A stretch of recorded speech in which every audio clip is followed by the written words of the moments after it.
Hello everybody, welcome back to my channel. Oh, it's a great day. It's literally a great day, but it's a great day in the MAFS universe.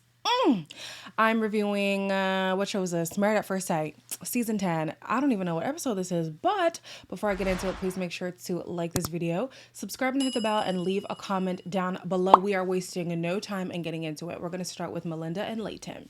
So Melinda and Layton, as we know, had a rough start in the beginning, but their spark has been growing over time. They, however, realize that they are almost too similar and they butt heads a lot of the time. So before going into their final vows, they're wondering, are there similarities going to push them apart rather than bring them together? As a high-powered CEO, Layton came into the experiment driven, determined, and unemotional. Fellow CEO Melinda entered the experiment as headstrong as her future husband. Communication is a big issue for him. He finds it hard to articulate how he actually feels. Making a commitment with the fear that you could get hurt that's really scary.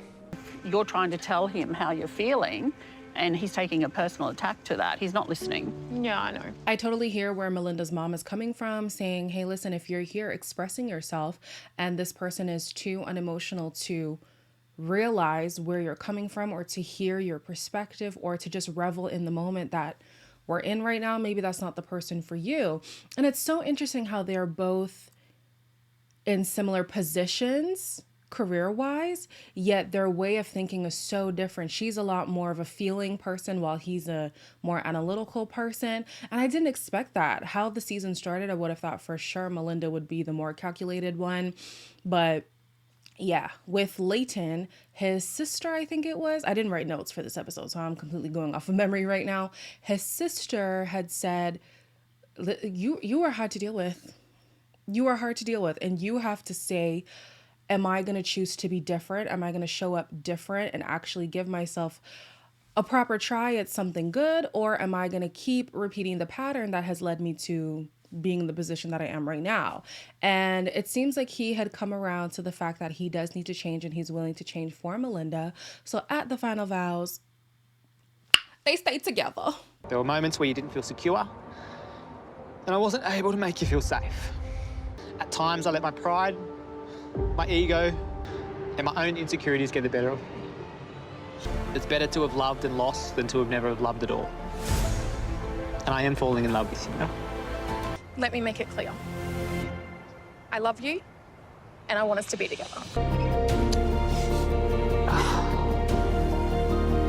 Now, I wasn't sure with this one. I wasn't sure because, like I said, I've been indifferent about these two. I've said this in previous videos.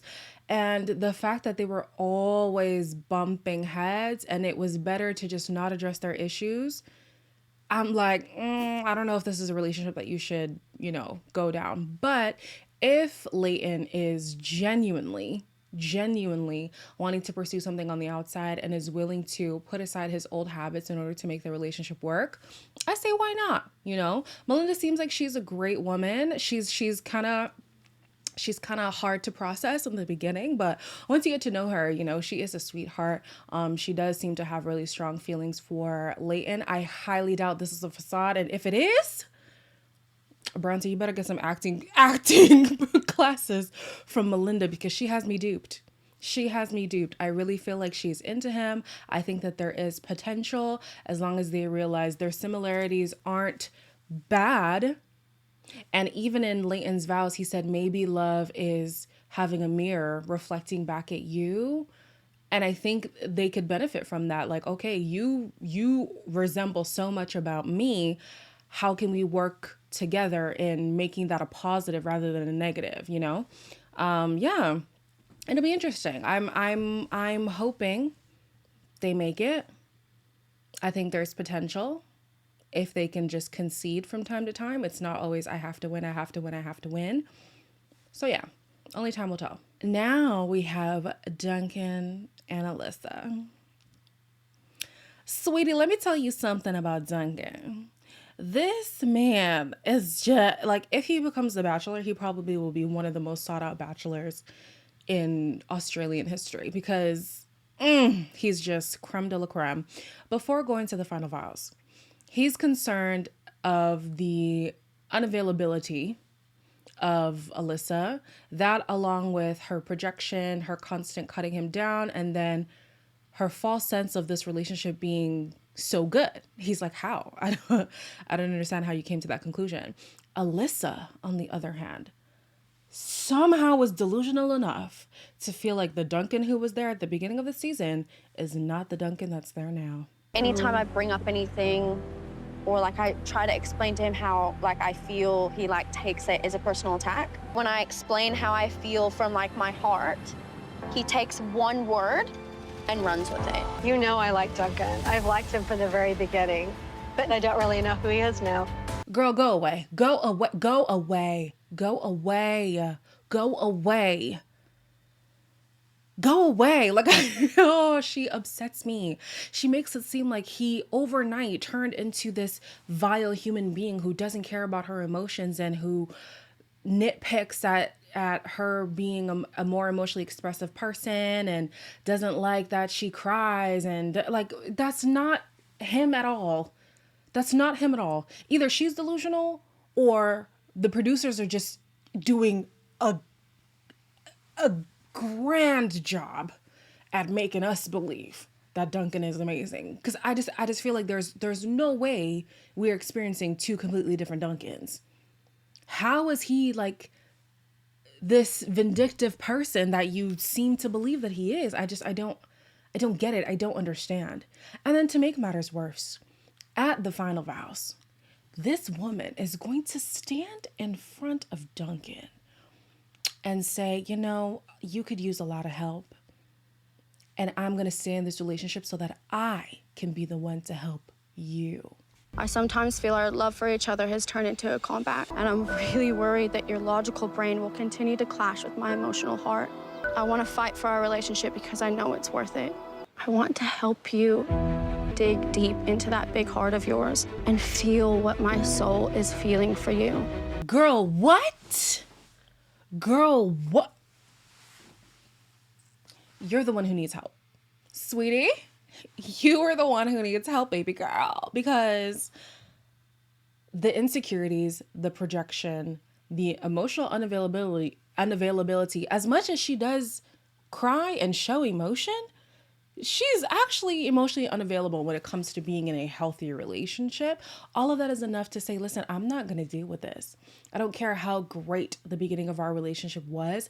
This is not healthy. This is not a recipe for a long-lasting relationship. Like, you're not ready.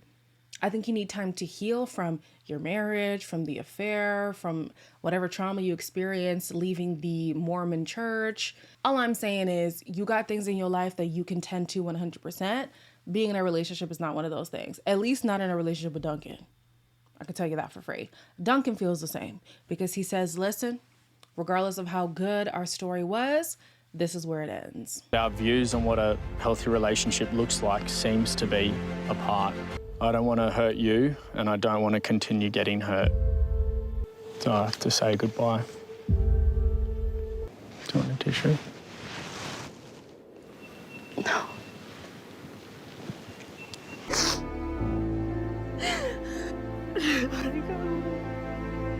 I should know. Duncan, I would like to congratulate you on being one of the most sought-out bachelors in Australian history. I hope you get on the show, and I hope you find love, because Alyssa was an absolute waste of yours, ours, and everybody's time. Love isn't in the cards for everybody. Marriage isn't in the cards for everybody. It's not something that you should strive for. It's not a goal that everybody must meet. But if it was a goal of mine, which it is, and I had somebody like Duncan, which I don't, I would not fumble in the way that Alyssa did. Absolutely not. The character assassination of this man that came from her is just befuddling me, guys. It is befuddling me. I don't get where she got this narrative of him being this callous person. I don't know where it came from, but I'm glad he's cut himself loose. Go ahead and have your little cry on the side, baby girl. Pick yourself up. Go home and be with your baby. Just go home and be with your baby, because I don't know why you were here, honestly.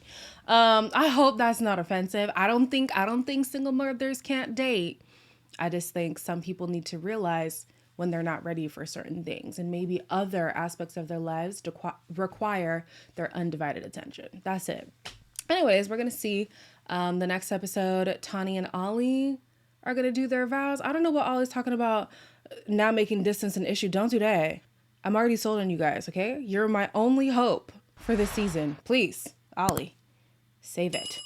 As always, please make sure to like, comment, share, and subscribe, and I'll see you guys in the next one.